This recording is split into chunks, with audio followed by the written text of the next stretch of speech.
Semuanya diam ya, duduk rapi. Ibu mau menjelaskan tentang pengertian wudhu. Wudhu adalah bersuci dengan air untuk menghilangkan hadas kecil. Nah, wudhu dilakukan sebelum sholat atau ibadah yang lainnya. Dalil tentang wudhu ada di dalam Al-Quran, Quran Surat Al-Ma'idah ayat 6, yang berbunyi, A'udzu billahi minasyaitonir rajim, ya ayyuhalladzina amanu idza kumtum ilas sholati faghsilu wujuhakum wa aydiyakum ilal marafiq wamsahu biru'usikum wa arjulakum ilal ka'bain.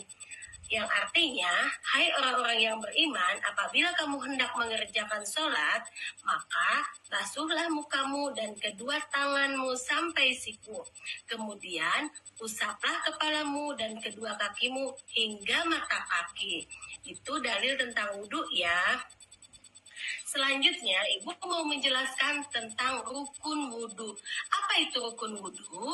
Nah, rukun wudhu itu adalah hal yang harus dilakukan pada saat berwudhu.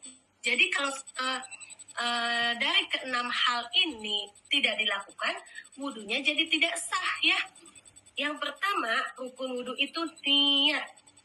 Jadi sebelum wudhu itu harus berniat di dalam hati untuk melakukan wudhu. Nah, kalau bacaan niatnya yang udah biasa dilakukan, semua udah hafal bacaan niat wudhu. Hafal, Bu. Coba kita sama-sama ya untuk mengingatkan ya. Bismillahirrahmanirrahim. Nawaitu wudu'a liraf'il hadasil asghari fardhan lillahi ta'ala. Oke, alhamdulillah semua sudah hafal niatnya ya. Tapi itu niat yang diucapkan di dalam hati, harus tetap niat wudhu untuk menghilangkan hadas kecil.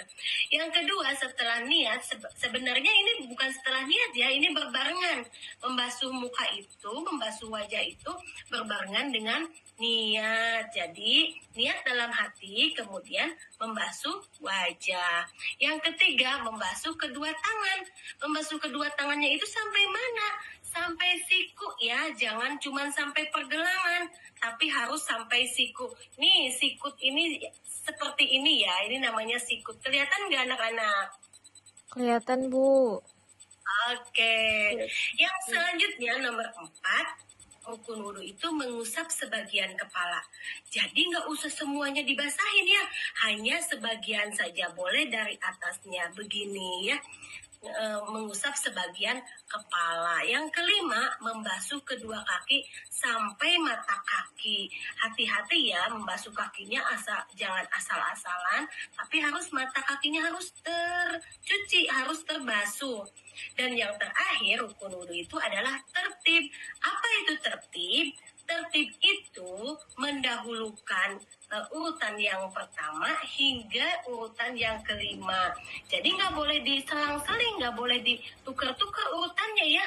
Nggak boleh setelah membasuh wajah terus mengusap kepala dulu. Harus membasuh tangan dulu ya. Jadi harus berurutan. Kalian harus hafal rukun wudhu ini. Selanjutnya, selain rukun wudhu, ada yang namanya sunnah wudhu. Nah, sunnah wudhu ini adalah kegiatan dalam wudhu yang boleh ditinggalkan. Jadi kalau tidak dilakukan, wudhunya tetap sah, tapi hanya saja tidak mendapatkan pahala. Kalau dilakukan pasti mendapat pahala, tapi kalau tidak dilakukan tidak mengurangi sahnya wudhu, cuman tidak mendapatkan pahala. Nah, sunnah wudhu itu yang pertama,